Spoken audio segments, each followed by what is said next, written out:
This week on Previews World Weekly, the Comic-Con Museum opens, Star Wars goes to Dark Force, and Saga gets a Taco Bell commercial. There's a lot to unpack, and we're going to do it right now on Previews World Weekly.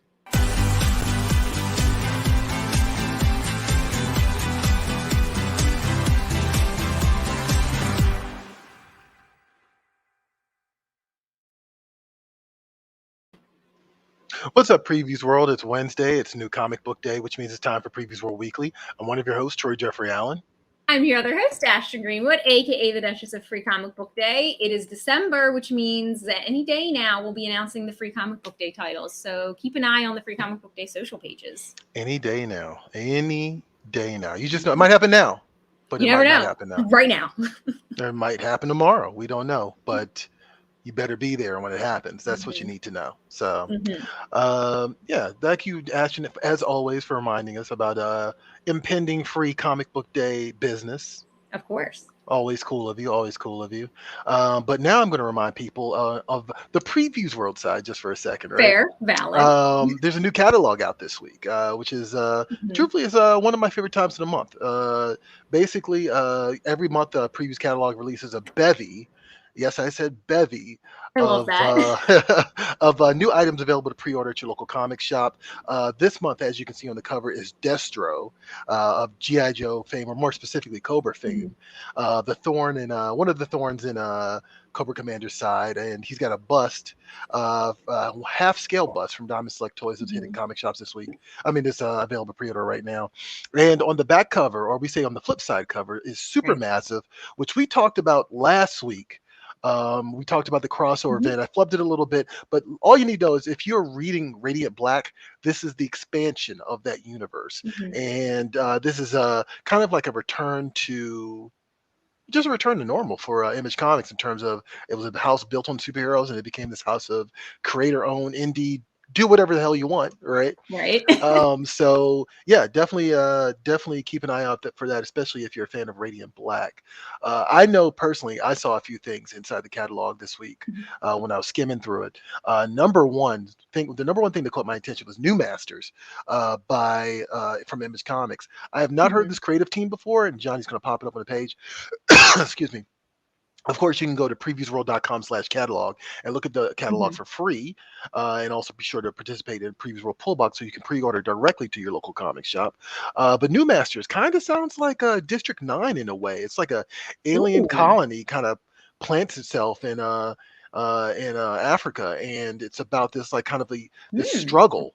And it's from Shobo and Schaff, who I'm not familiar with, but I'm definitely going to get familiar with because that's an interesting premise. Also, I am super pressed right now for Chip Zdarsky's Daredevil. The last issue of his run came out today, but that is not the end of what Zdarsky has to say with Daredevil because he's amping up with Devil's Reign, which is a multi-part multi-part Marvel event. It says it right there on the cover, circulating around the Daredevil universe and some of the events that have happened in the last several months, actually, last several years, few years in the Daredevil comic. I can't recommend Zdarsky's book enough. It's excellent. It's Daredevil 101, and that's what I love about it. Also, I'm big into cyberpunk these days, and Fox in the Hair just looks badass and so cool.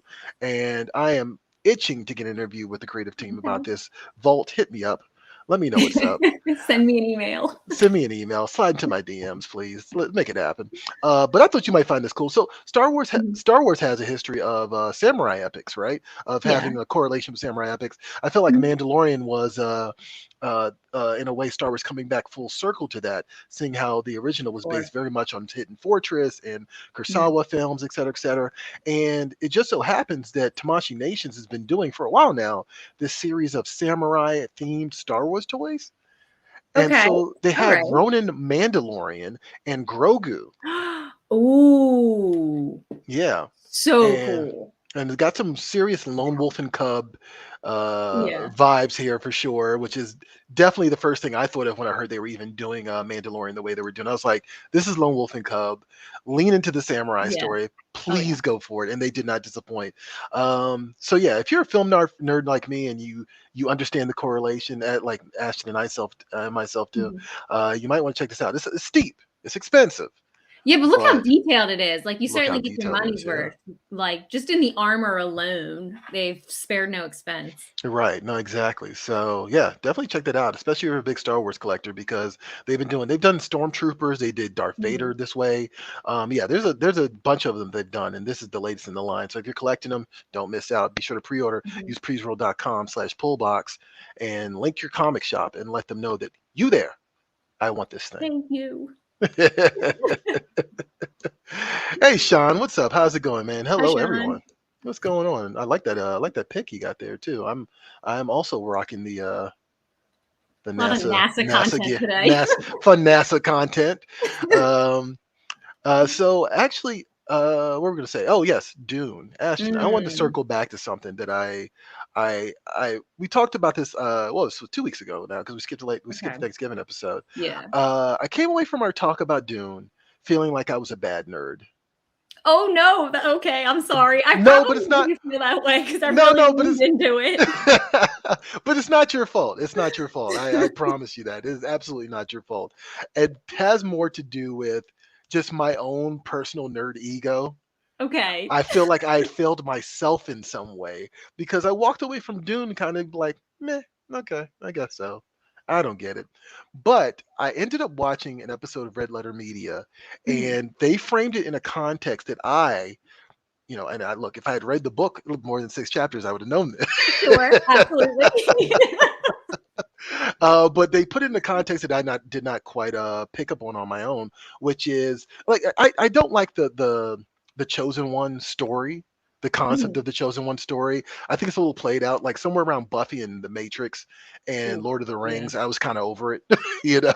Sure, it is pretty tired these days. Yeah, yeah. But I was like, also this book is not from these days, so it kind of gets an unfair shake in that it way. does exactly. We talked about that a lot in the last episode, which is Dune is the cross section for a lot of your favorite things now. Right. But I thought it was interesting because as I was watching this Red Letter Media video, they mentioned that no, like Frank Herbert's takeaway from this is to warn people of idol worship, to warn people of Mhm. hero worship. And I feel like the movie does a good job of kind of misdirecting you to think that's where it's going. And Right. once I kind of had that understanding, I was like, okay, well, all right. And now I'm very curious. I'm more curious about the second movie and how they're going to subvert that Mhm. expectation. So I just wanted to circle back to that because I came away from a conversation thinking, yeah, I feel like I'm just never going to live that down. That I just didn't get Dune. It's okay, and it definitely is like that is kind of one of the main things that the story tries to get at, and it's really Mhm, like if I could boil it down to 3 points that it's mhm, trying to get at, and it all is warning signs, and it's hero worship, it's environmentalism, and mhm, it's female power dynamics. mhm, mhm. And you don't really get any of those in the first one because it's all set up. So if you Right. haven't read the book, then you are at risk of walking away from the first movie feeling like you didn't get anything out of it Mhm, because there's not too much to get like right. narrative wise yet. Mhm, mhm. No, no, I'm with you on that. Like we definitely discussed that a little bit last 2 weeks ago when we were talking about like there's layers here, and Mhm. it's gonna like an onion, it's gonna peel away, and you're gonna still see what Frank Herbert was really trying to say. So, Right. also that Red Letter Media episode got me re-intrigued in the David Lynch movie, which I kind of want to rewatch, and Oh I want to do god. more of a hard contrast and comparison too. Yeah. Yeah. It's a Um, weird movie. it is. I mean, it's David Lynch. Like Yeah. I'll be honest. Another example of me being a bad nerd is remember being in film classes and they were showing us David Lynch movies. It's like I don't get it. I don't know what to tell you guys. I don't get it. Sorry.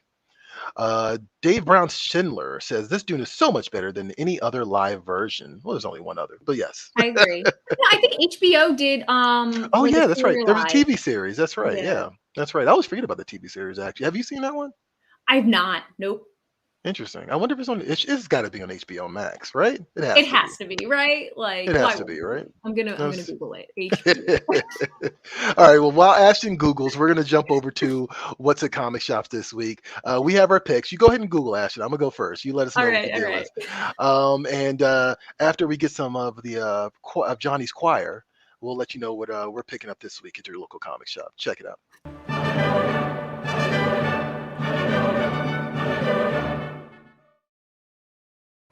All right, it is New Comic Book Day. Hallelujah, yes, indeed. I'm going to go first, like I promised, Ashton, and it's because I have something I actually worked on Oh, that okay. came All out this right. week. Yeah. Hit us So with it. Z2 Comics is putting out an anthology book called Apocalypse 91: The Revolution Never Sleeps, Mhm. and it's an anthology book. I'm in this. Regine Sawyer's in this. Che Grayson's in this. Evan Narcisse is in this. Mike Del Mundo does the cover. Coy Turnbull is one of the artists. Butch Mappa is another artist. Just a great creative team, all brought together by Chris Roberson. And yeah, I'm the opening salvo in this book dropping today. Like I do the opening arc, the opening story that kind of frames the book, which I was very proud to do. And this is like Mhm. sci-fi, Afrofuturism, speculative Mhm. fiction, post-apocalyptic graphic novel Holy moly. action. Yeah, it's a lot. Well, but that was kind of the beauty of it is. So my story, I was tasked with doing a story set in 1991 LA, and I'll explain why in a Okay. second. But uh, the other stories, we're all different people, and they all came to us with different approach of, hey, we want you to tell a story about the future and the post-apocalypse and what that looks like to you. So everyone had a very unique Ooh. approach to it, and but it's also telling this larger arc, and the larger arc really is that this is a commemorative story for Public Enemy's Apocalypse 91, the album that came out in 1991. So there's a whole thread here about Public Enemy. Chuck D, of course, curated the whole project, Mhm. and yeah, it's basically celebrating this the 30th anniversary of this album by diving into the cover itself. So definitely check that out. You know, basically, I took my story and I got all the guck out of 2020 on paper. Like, you know what I mean? Oh, but that's cool. Yeah, like I think it was surprisingly therapeutic, I because imagine. yeah, there was a lot of things. Public Enemy is very much a politically charged Mhm. band. Some people even call them a rock band, actually, but rap band. And Mhm. so, like, there were definitely some. There's definitely a bit of, if we're doomed to repeat the past if we don't learn. Mhm. Repeat the past if we don't learn from it. And so finding those cyclical aspects was very interesting and very therapeutic for me. So, Mhm. I'm not going to sit here and tell you guys it's not a feel good comic, you know, but Sure. it's about the future and where we could potentially going. And truthfully, that's what sci-fi does best. It gives Right. us a little warning sign. So, Dave Brown Schindler, Troy, did you model for the cover? No, I didn't. Well, we need a variant cover. We need a variant cover. There you go. I do love that cover. That's Mike Del Mundo, by the way. He's done a ton of Marvel stuff. Mhm. He's just absolute, excellent, absolutely excellent artist. So enough about me, Ashton. Let's talk Mhm. about you. What is your pick this week? Okay. Well, to set up my pick, I have a very important question for you, Troy. Okay. Have you read Animal Farm? Yes, actually, I read that in high school, or Okay, great. maybe So junior did high I. school. Yeah. Mhm. Did you walk away feeling disheartened or otherwise frustrated? Yes, and not to sidetrack, but Animal Farm and Lord of the Flies. Ooh, Yeah. Lord of the Flies grinds my gears. I love Lord of the Flies is actually my favorite book of all time. I would probably put a stamp on that just because it says a lot about human nature, and Yes. so does Animal Farm. I'm supposed to say Animal House, definitely Well, not Animal Animal House does House. too. But I'm sorry, Ashton. Go ahead. What were you gonna say? All right. So my pick this week is Animal Castle from Ablaze Hmm. Comics, which kind of takes the Animal Farm narrative and in some ways picks up right where it leaves off, but Hmm. also kind of takes a hard left in what you might expect if you've read Hmm. Animal Farm. Hmm. So it doubles down on those parallels, but at the same time telling you to expect something else from this outcome and that it is not going to be like any animal uprising story that you are comfortable with or have read before. So to give you a bit of a background, nestled in the heart of a farm forgotten by men, the animal castle is ruled with an iron hoof by President Silvio, the bull. The bull and his dog militia savor their power, while the other animals are exhausted by work until the arrival of the mysterious Aslard, a traveling rat, teaches them the secrets of civil disobedience. Hmm. So very much the same themes, except I'm hoping that they kind of lean into this civil idea of civil disobedience and protest more than they Hmm. kind of did in Animal Farm, and Hmm. hopefully lean into those narratives of how powerful that can be. Hmm. I know if Troy, you did an interview, so if you guys want more info on this Yeah. book, Troy has an interview over on Previews World. Um, I tried very hard to not be excited about this book, and I don't, not to be rude, but because Animal Farm got under my skin so in such a pervasive way that like it's been over 10 years since I read that book, and I can't let it go. And I was like, I don't want to revisit it. I'm gonna get mad again, but I feel like I have to. Right. Like Animal Farm's a classic for a reason, and it says a lot about human nature. And I feel like Animal Castle has a lot of opportunity to revisit that narrative and maybe try something else and walk out with more of a hope for humanity than maybe Animal Farm did. Yeah, right. No, I definitely did an interview with Xavier Dorison, who's the writer, and yeah, like I asked him point blank because I mean you can't help but look at it and go like, is this like a sequel to Animal Farm? Right. And he said like it is a spiritual sequel, but it is going to go in a different direction, and I thought that was really intriguing because it's not like Animal Farm needed a twist. You know what I mean? Right. But I'm also kind of interested in what he can possibly say in Animal Castle that Animal Farm probably just left open for another writer to interpret. You know? So I also think it's really interesting that the dictator character is a bull. I find that really fascinating as well. So very interesting. Sense. Yeah, it makes sense. No, it does. Like, I mean, this is one of those, Animal Farm was one of those books where, I was already big on subtext and allegory because I was a big old nerd in high school. Sure. And so this was one of those books where I was like, oh, give me all the subtext, give me all the allegory, like, all the thematic, all the themes. Like, I love that stuff. So absolutely. Absolutely. All right, cool. Good on you. Thank you, Ashton. Thank you also for shouting out my interview. I appreciate it. Of course. Let's take it over to Previews Toy Chest. So, of course, comic books aren't the only thing available at your local comic shop this week and every week. You can also get toys. So Natasha's here, and she's going to show you what's available in the toy section of your local comic shop. And when we come back, we'll give you some news. Here we go. Hey everyone, here's this week's rundown of some of the toys, statues, and collectibles hitting store shelves for the first time. Let's take a look inside the Previews Toy Chest for the week of December 1st, 2021.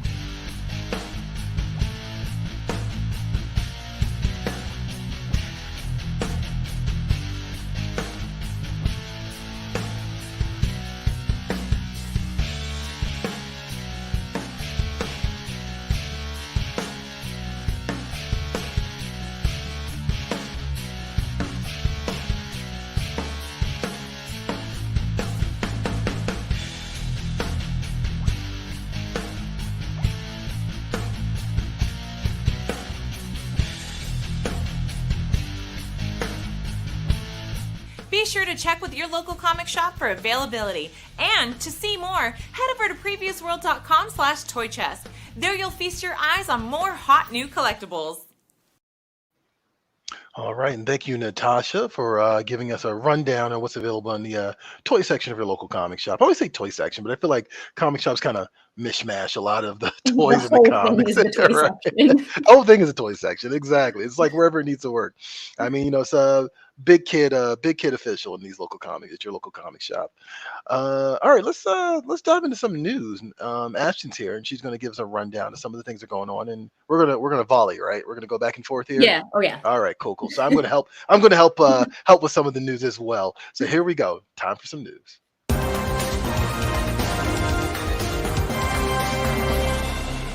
After Thanksgiving news. The sleepiest news of all. Right.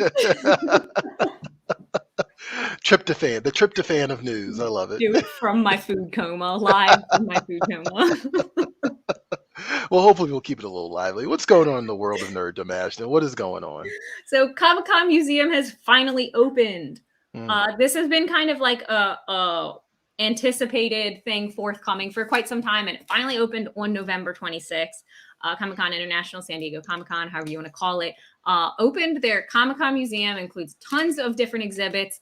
And so the vision for this museum was to thrive as a world-class attraction and gateway to popular art, culture, and lifelong learning for San Diego residents and tourists, as well as to serve as a pop culture focal point, enhancing the ways San Diego celebrates its unique place in the pop culture landscape. With a focus on strengthening the community. And one thing they pointed out that I particularly liked is this really heavy focus on community versus collection.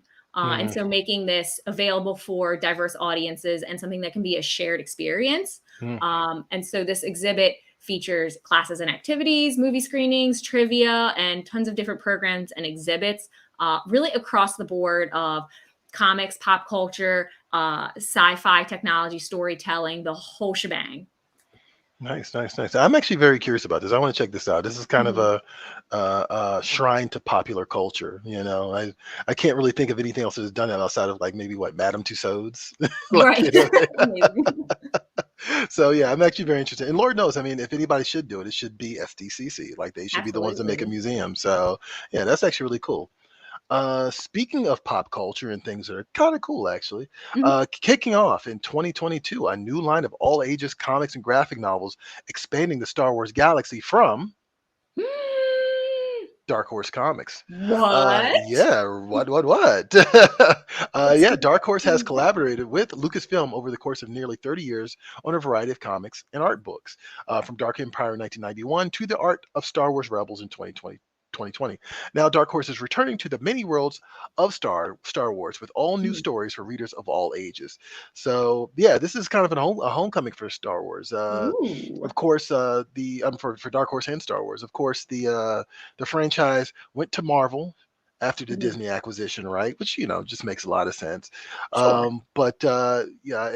Before this, IDW actually had the all ages portion of Star Wars, so it's been moved over to Dark Horse Comics, which I'm sure they're happy about, because I remember when when Star Wars left Dark Horse, I know a lot of people were like, "Oh, damn!"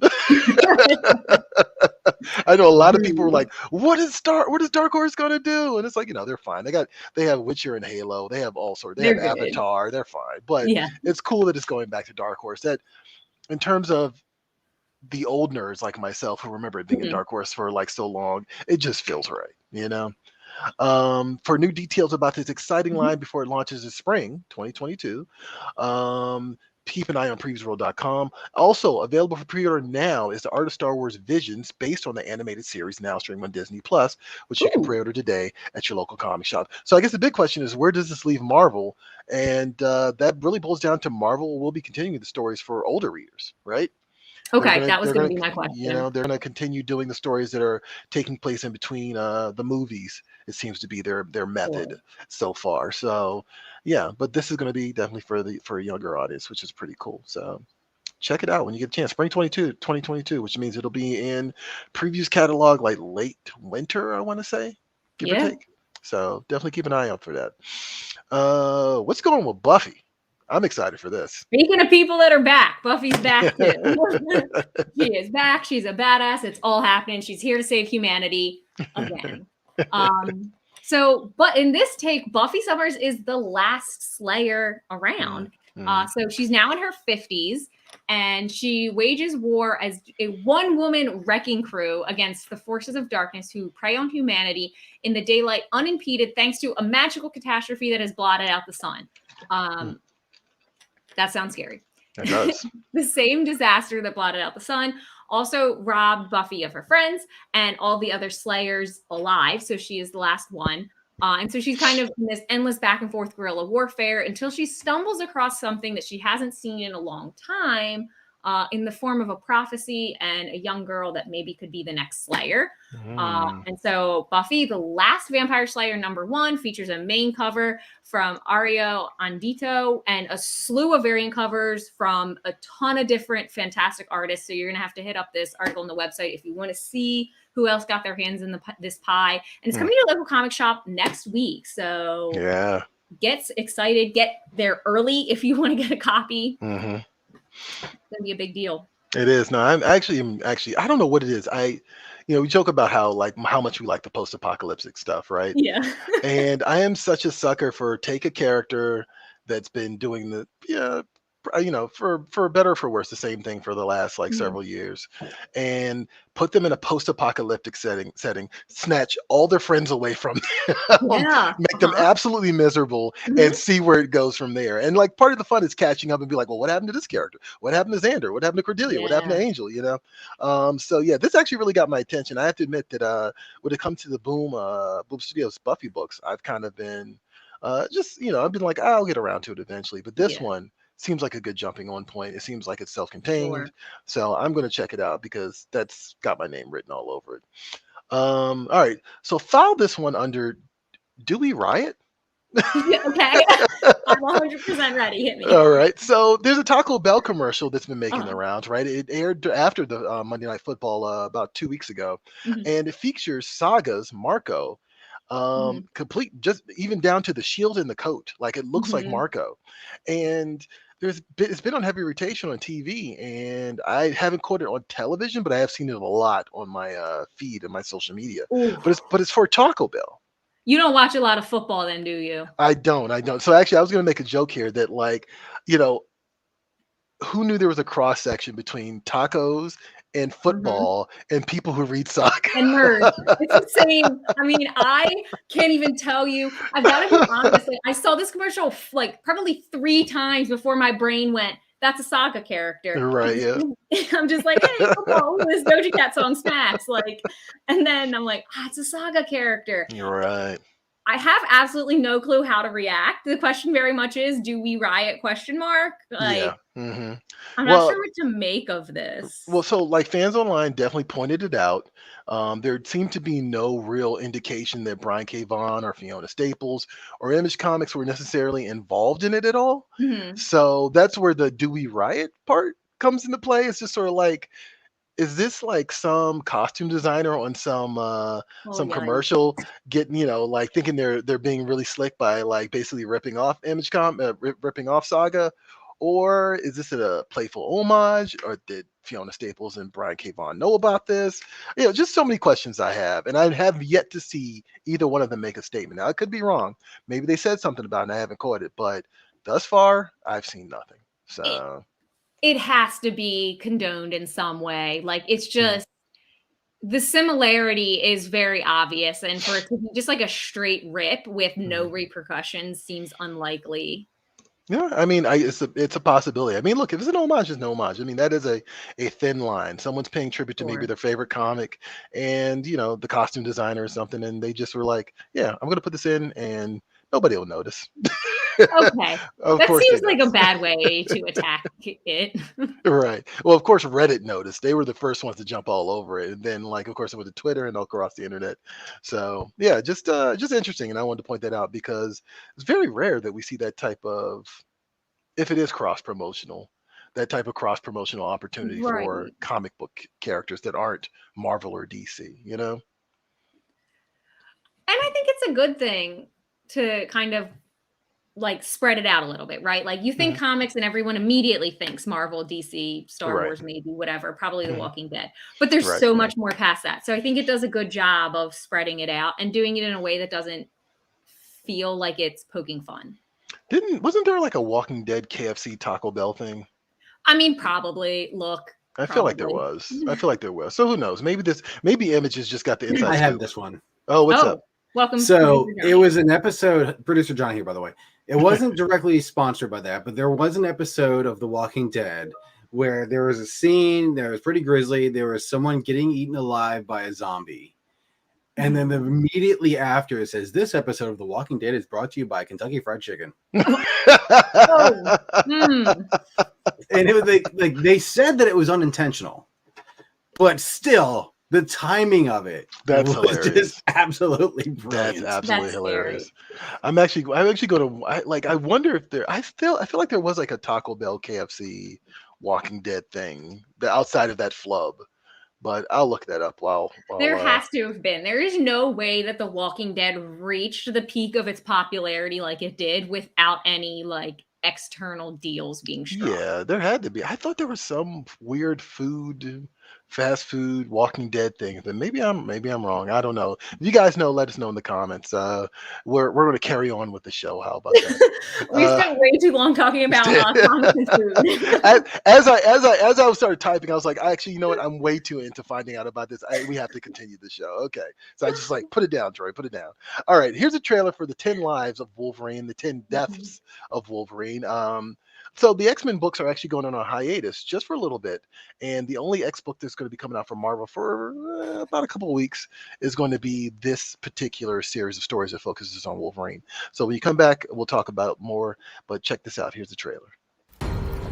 The watch is broken, and that's why I'm wearing it. A digital clock makes no sense to me.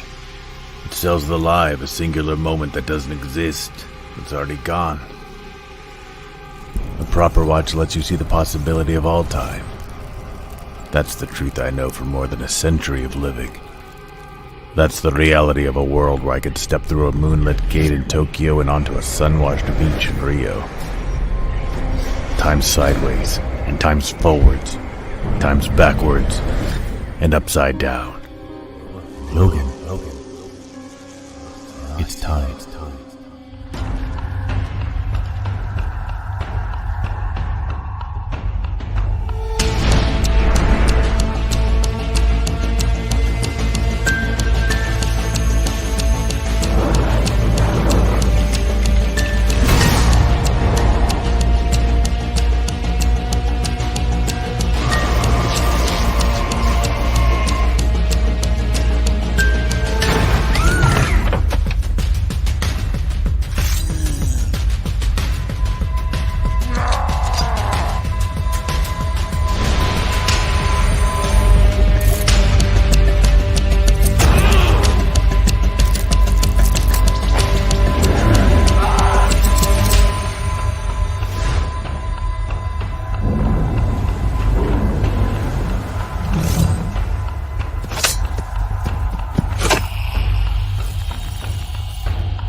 And I promised myself I wasn't going to do this. The 10 Deaths of Wolverine, the 10 Lives of Wolverine, or the X Deaths of Wolverine. Oh, The X God. Lives of Wolverine. How are we back here again? We're back here again. This is House of X, Powers of 10 all over again. Can't say they didn't warn us. But yeah, I thought that was actually pretty interesting because it reminded me immediately of did you ever see the show Russian Dolls on Netflix? I did not, but I am familiar with it. Okay. Russian Dolls, Edge of Tomorrow was another one. And there's another movie with Frank Grillo. There's actually been quite a few stories like this called Bossable, which is basically all the same premise. This character dies, comes back alive, and just has to repeat the same thing over and over again. It's Groundhog Day. I mean, that's probably the OG of it, right? Some franchise, All right. you're right. Some movies handle it better than others. Sure. Some shows handle better than others. I think Russian Dolls was actually excellent, but I think someone at Marvel realized, oh, hey, Wolverine he has a regenerative healing power. We can kill him off and have him come back in time all the time. Lean into that. So, but I got Anton saying looks cool, and Does. Jeremy saying that could be awesome. Yeah, it could. It certainly could. But yes, this is going to be what's going to be available from the X universe in the break between the final issue of Inferno and whatever the next Krakoan age is going to be after this. Right? That's what Marvel is billing it as. So definitely check that out. It's coming out in January 2022 at your local comic shop, which means it's available to reserve at your local comic shop right now with PreviousWorld.com, Previous World Pull Box. Just go to PreviousWorld.com/pullbox and sign up, log in, and just play. Hit the buttons. Boop, boop, boop. Yep. Hit the buttons. All right. Ashton, what is going on? Speaking of Wolverine, Uh-oh. what is going on with these Furbies? Because in my mind, I realized when we put the outline together, I was like, Wolverine kind of looks like a Furby. So. Yes. Oh no, he does. Oh yikes. He's ruined forever. So, but you wanted to talk about something going on with Furbies, and please explain. Okay, so this is only marginally related to comics by the throughway of I found it on Markiplier video, and Markiplier has comics if you're interested. He just finished a 4-issue miniseries earlier this summer, which I liked, but I like all of his stuff because it's sort of like weird and off kilter. Anyway, so he played a game called Tattletale on his channel, which was popular a few years back. I found it just because YouTube recommended it to me, whatever. It's basically a horror survival game where you like have a tattletale, which is basically like a Furby, and you have to run around the house and like feed your Furby and whatever, keep it alive like a Tamagotchi, while you're also being chased by this mama tattletale who's trying to kill you. And you got to gather up all of your littler tattletales so they can perform a seance and get rid of the mama tattletale. Wait, what? It's a whole weird thing. Ashton, did you just have a stroke? Can we talk about I swear, I wish I could make this stuff up. I watched this whole video in just like it was like a fever dream. I'm like, what is this? What? Okay. All right. So I do all of this and I'm like, I wonder if we still have Furbies. Are they around? So I Google it and I find out that Furby made a comeback a few years ago with a very unsettling slogan that I'm not okay with. Their slogan is "A mind of its own." Is that an okay thing? Your reaction was mine too. I was like, no. See, that's already kill it with fire territory. You're getting too close, guys. I'll be damned too if the robot apocalypse is because of these Furbies. Yo, my God. You mentioned this yesterday in the production meeting, and then I continued to think about that for the duration of the day. I was like, I'm sitting here like, I'm worried about my Alexa. She's like the Amazon uprising. No, it's going to be these damn Furbies. It's going to be these damn Furbies. They were that the would be first amazing. thing that went too far. Oh my God, not Furbaka. No. Yeah, no. Be done with this. Absolutely not. This is terrifying. I hate it. Did you ever have a Furby? No, fortunately, I was too old for this. I definitely actually, so Furbies always reminded me of Gremlins. So that immediately also kind of gave me a bit of a pause. Like, definitely was traumatized watching Gremlins as a child. Today, now I think it's hilarious, but there was always something unsavory about these Furbies that I just couldn't get past. So yeah, definitely passed me by. But I'm assuming you had one. Oh, I did have one, and I thought it was the greatest thing ever until it started learning. Like, the longer it's around, the more it learns and picks up phrases. And at first, I had it in my room, and it would talk all night long to nobody, just be talking at like 3 a.m. So then we had to move it to the kitchen, and it would talk all day long, even if no one was in the kitchen. It would just be talking. Eventually, it ended up in the basement because we couldn't get it shut up. Where it still sits, still talking. And little do you know, it's plotting the death of all of you. I just thought about that. I guess I have to jump in this because this is starting to sound very similar to the movie AI. Oh no, I don't want that. Oh, the Spielberg Kubrick movie? Yeah. Oh God, you're right. It does. Oh God, exactly. Oh God. Don't you remember like the Haley Joel Osment character had like a little like sentient teddy bear that was following him around like that? Right. But not even that part. To me, it was the part about like adopting this thing and then like getting sick of it and then casting it out of the house, which is what happens to Haley Joel Osment in that movie. So God, my Furby's coming back for me. Ashton has a poor, sentient, downtrodden, discarded Furby somewhere buried in the basement of her house. Oh God, what if it's growing? It was like birthing more Furbies in your basement. Let's just keep going with this. Colony of Furbies. Don't feed it after midnight. Don't get it wet. Right. I just thought about Gremlins. I couldn't help it. But the thing that I never realized about Furbies until just now is machine learning. That is artificial intelligence. Yeah. And those things were machine learning. Like they were learning machines. That is absolutely terrifying. And I'm not okay. That's what I'm saying. Like they were the first thing in my mind that I felt went too far because it's like you sit this Furby in the kitchen and it learns that the first person that comes into the kitchen comes at like 8 a.m. So it wakes up at 8 a.m. and starts talking. And then it learns the things that you say the most often and it says it back to you. And I don't think I'm okay with that now. No. Wow. I never really thought about that. But that is AI. That is artificial intelligence. That is disturbing. All right, Ashton, we're going to need a report. You're going to have to go in the basement sooner or later, Ashton, to find that Furby. Isabella said scary. Yes, it is terrifying. Absolutely terrifying. I hope you all are scared for us. Oh, my God. Okay, yeah. We're going to need a report on that Furby, Ashton. You need to tell us what's going on downstairs in that basement. I don't want to know. Toys in the attic, Ashton. Toys in the attic. All right, let's jump over to Social Swamp so we can get rid of the ick. Let's talk about things we're thankful for. Let's pivot, please. All right, it's Social Swamp time. Ashton's got it. Please get us away.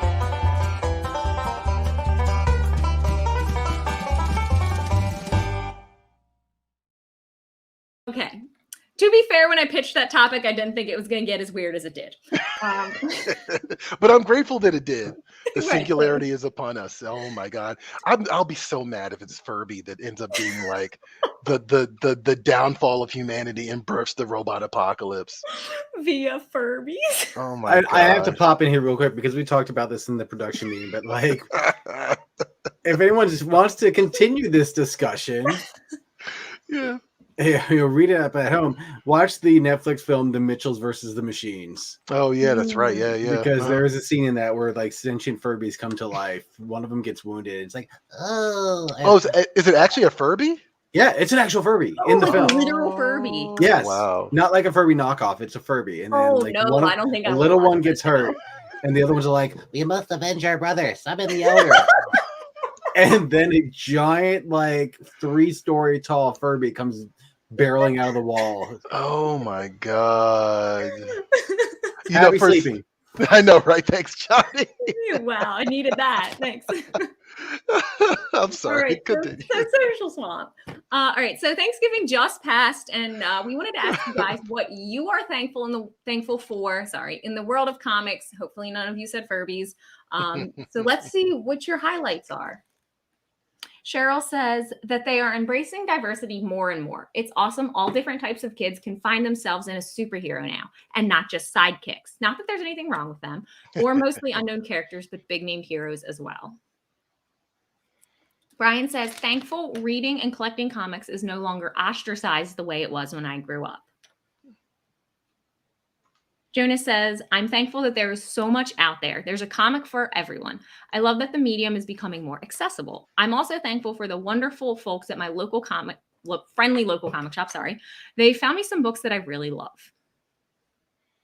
Jeff says, I am thankful that there are so many great indie publishers out there with so much great content outside of the usual Marvel DC stuff. Also loving so many different great stories that aren't just superhero involved. Terry said that I have all those wonderful Dark Horse Star Wars comics, either in single or graphic novel form. They are hard to find now and expensive. Hey, full circle. Right? Reek says, I'm thankful that comics reinforced from a very young age about the value of an individual, no matter what they may look like or where they're from. And I'm thankful for conventions where I can surround myself with thousands of people who have the brazen courage to openly love these characters and stories the way I love them, even if they're not the same things. Yeah, nice one. I love that one, yeah. Mm-hmm. Andy says, I'm thankful for all the hardworking people who bring our favorite characters to life. From the writers to the artists to the editors to the colorists, you have made true believers out of all of us. To you and yours, happy Thanksgiving, Excelsior. Love that. Excuse me. Tony says, I am thankful on how comic book collecting has brought me and my brother closer together over our love of the medium. Nice. Kevin says the lessons. Comics have raised me more than family had time to, sorry. They've also given me teaching material with which to raise my own child. Do the right thing, pay attention to the details, care about others. With great power comes great responsibility, truth, justice, and a better tomorrow, and so many more important lessons. There you go. Bryce says, I'm thankful we still have print. Hey. Whoop, whoop. I mean, apparently, the numbers are in, and print is still the preferred choice for a lot of people. So, how about that? There we go. Anton, I'm gonna throw this in here. Is thankful for previews, letting him know all the comics that are coming up soon. Thank you, Anton. Sure. You will always win favor by doing my job for me. Exactly. We didn't prep for this, Ashton. I don't know if you had a thing that you were thankful for. Did you want to jump in here? Yeah, I mean, it's somewhat redundant at this point because I feel like, a lot of people say very similar things, but I'm really thankful for the variety of stories or the diversity of stories being told, and not just in an inclusive way. Like somebody did point out, it's very important and it's really great to be able to see a wide range of characters. But I think I'm most thankful for a wide range of stories because if you're someone that just watches like TV or movies, they tend to kind of hit the same things over and over and over again, and it's not fun after a while. So I think you really cast a wide net with comics, and you can explore anything at all, and there's no limit to it. And it is so much more than superhero comics. It can be, my thing is slice of life or post-apocalyptic, and you can find that in so many different lenses, and I love that. No, absolutely. Actually, thank you for saying that because that has been I've been saying that for years. Like, Mhm. a television, even with the streaming wars that are going on right now, you Yeah. kind of know what you're going to get a lot of Yeah. times, especially with these algorithms. It's very clear that like, oh, this is made for a certain type of audience and it's supposed to function a certain way. And it gets a little predictable after a while, Yeah. in some ways more so than broadcast used to be, in some ways. But yeah, like the medium of comics is, I've always loved that it was the Wild Mhm. Wild West, and it was just kind of like, anything goes, and as long as you have a good story, you don't need a Mhm. massive budget. You don't need actors because the actors are all up here. You know Yeah. what I mean? It's just and it's also interactive in a way that I think is unique. Like Absolutely. of course, a novel's interactive. You hear the voices in your head, et cetera, et cetera. But Mhm. I think the interesting thing about comics is you're being told a story, right, visually, Mhm. but you're also telling it in your own pace. You know what I mean? Like Yeah. as you're reading it, which I've always think kind of yeah, it makes comics very unique in that manner. Um, what's this? Anton saying, I've been trying to convince people to see years of comic books are more than just superheroes. There's lots and lots of things you can find. Mhm. Absolutely, yeah. I mean, we've had the occasional person on here comment about how they don't like that this comic has got this, and they don't like that that comic has got this, and it's just sort of like there's so many comics to read. Right. Like You don't like you it? Pick something you don't else. have to do it. I don't, if I don't like Yeah. something, I don't read it. Right. Like, I have a very strict like issue 2 rule. By issue 2, if I don't get it, I just put it Yeah. down. I'll just pick up something else. You know what I mean? Because I love to read these things. For me, I've been thinking a lot about why we do what we do, right? In particular, Okay. why we're on Previews World. We talk about comics all the time, and we Mhm. engage with the audience, and we try to get their interactions and talk with them about what they love and what they don't love, and Right. and all this stuff.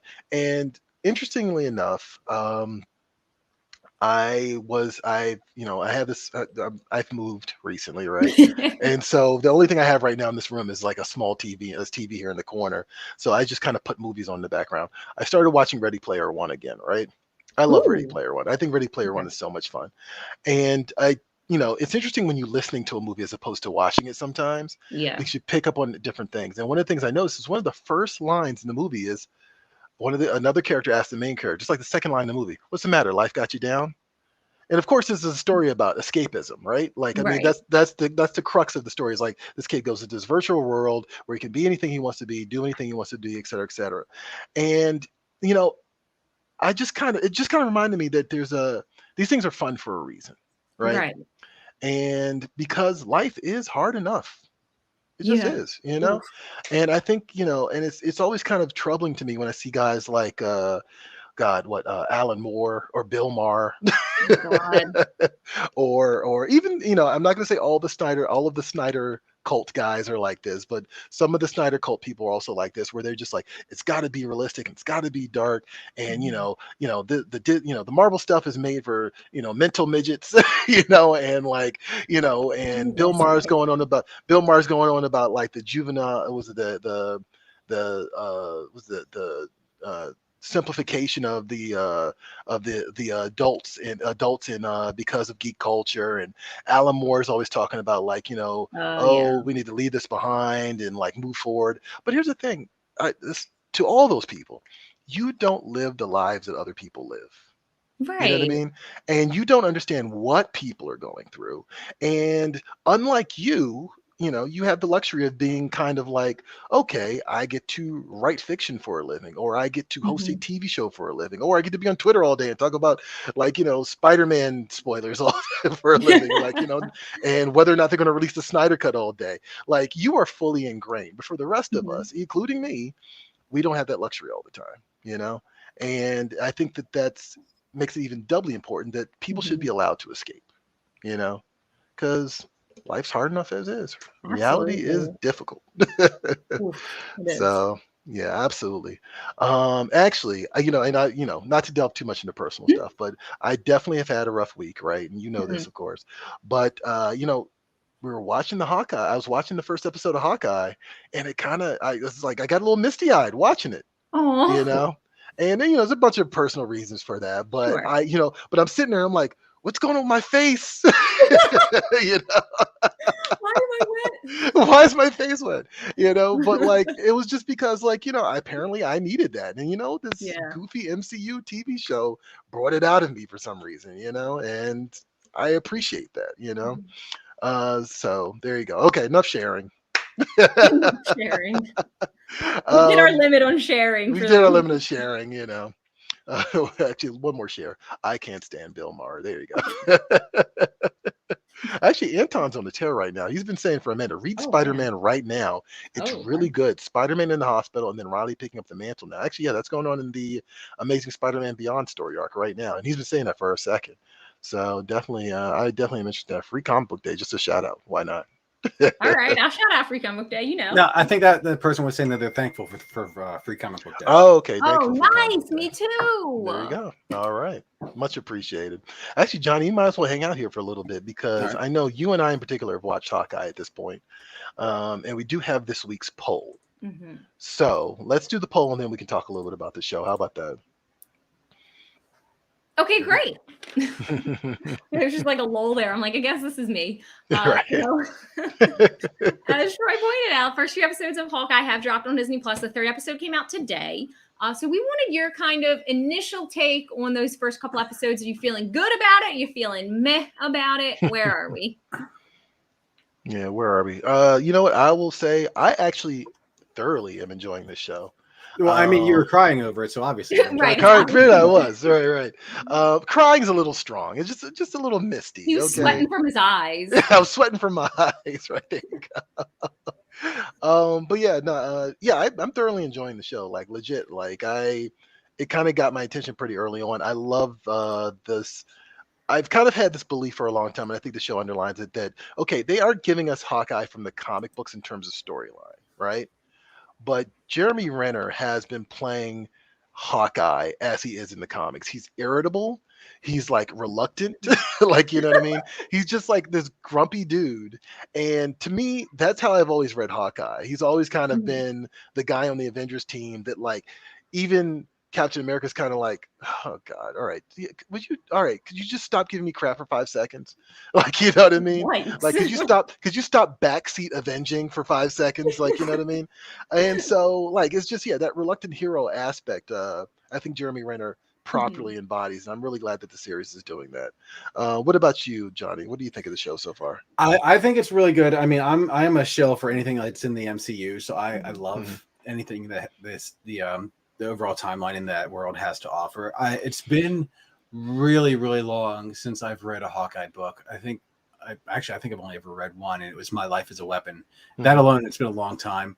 But the thing I love about this, and this happens anytime that an MCU or any comic book based movie or program, whatever comes out, WandaVision, Falcon Winter Soldier, even any of the DC properties, it generally makes me want to go and find out the backstories of these characters. And I'm sure that the comic shops are seeing that, because I remember when WandaVision came out, you couldn't even find a copy of any kind of like Wanda or Vision books anywhere. Right. Yeah. And I think Hawkeye is pretty hard to find right now too. But Yeah. anyway, that aside, I love it. I think it's doing really good. I need to go back and actually read some of the source material. But just as a general casual viewer, I'm taking it for what it is. I think it's a good show, and I'm really enjoying it. Very solid. Yeah. So all right, that's too good. I'm not crying, you're crying. I'm not crying, you're crying. But yeah, like what do we say? So we're gonna say good. Ashton, I know you haven't watched it yet, so I don't know how that snuck up on me. I mean, there's a lot of Disney Plus material to keep track of. I didn't even know. Like, I feel like you said, like being a bad nerd, I didn't even know. My brother came home one day. He's like, "What'd you think of the first 2 episodes?" And I was like, I will let you know. Ashton's more focused on the Book of Boba Fett coming out in the 29th. Oh my God, I'm excited. I'm Yeah, absolutely. You know, I still have not watched that trailer. Actually, I need to watch that trailer. Yeah. So But, anyway, we're gonna give vote good. Yes, 78.3%. Meh, right. 21.7%. All right. I do like the reply below. You messed up the poll. There should be a third option. Shut up already and give me the next episode, because that would be the best option for opinions on Hawkeye. That is a strong opinion. I respect it. I love it. I love it. But yeah, so no, I'm a fan of it for sure. Like, I hope that they kind of keep this tone and this pace. with the exception of the Falcon and Winter Soldier, I feel like the Marvel shows kind of peter out towards like the last couple of episodes. At least the Disney Plus Marvel shows have. They kind of burn out a little bit. So I'm hoping that they can maintain this pace and kind of keep it upbeat and end strong. And yeah, I don't know. I also feel like the MCU does the street level characters better. I don't know if that's like a thing. I also consider Captain America a street level character on some level. Oh, So interesting. yeah, like so I've always kind of found that kind of interesting. It's like, yeah, Hawkeye kind of works here, and it actually is kind of doing it for me. All right. Oh man, yes, 56 minutes. How about Oh boy. comic shop shout out? Oh God. All right. Okay, here, let's do it. This week's comic shop shout out goes to Bedrock City in Detroit. Via our friend Matthew, and he shouts out James and the crew and how thankful he is for those guys. So we'll show you some pictures of Bedrock City during the credit roll at the end of the show, so you can get a look inside their store. If you want us to shout out your local comic book shop on the show, find us on social media, tag your shop. If they don't have a handle, just leave their name and use the hashtag #SupportYourLCS. We'll find your shop, shout them out on the show, and give them some love. Absolutely. And actually, Ashton, I want to make a correction. I believe it's in Houston. Oh, is it Houston? I believe it's Houston, not Detroit. Sorry, Detroit. No, I know that his handle said MTC Detroit, but I looked it up online. I'm pretty sure it's Houston. Okay, you guys lied to me. I'm like Ron Burgundy. I'll read the outline exactly as you give it to me. You know, nothing wrong with that. It's okay. So shout out to Bedrock City in Houston. Our bad. I'm going to remind you guys to like, follow, and subscribe, especially if you want to know more about the Furbies and Ashton's Attic and and me tearing up at random MCU moments and what else? What other awkward things did we talk about today? And then like just being a bad nerd in general. Yeah, we did a lot of bad nerding today.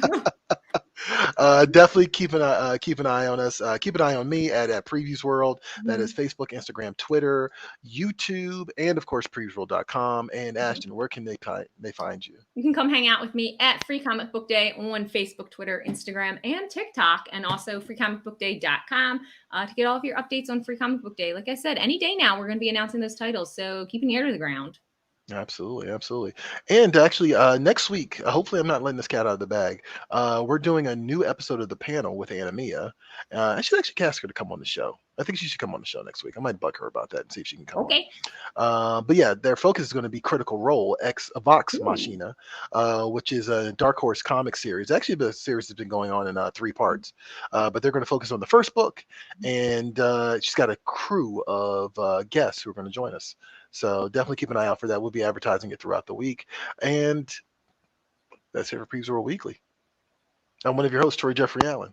I'm your other host, Ashton Greenwood. Take care of your Furbies because they're coming. They're coming for you guys. We'll see you at the spinner rack. The spinny rack? The spinner rack. Hopefully. The spinny rack too. Whatever.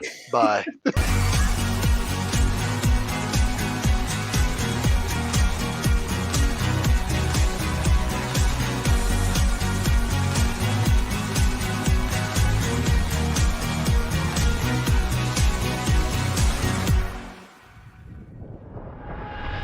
Don't forget that you can catch Previews World Weekly streaming live every Wednesday at 4 p.m. Eastern, 1 p.m. Pacific at Previews World on Facebook, YouTube, and Twitch.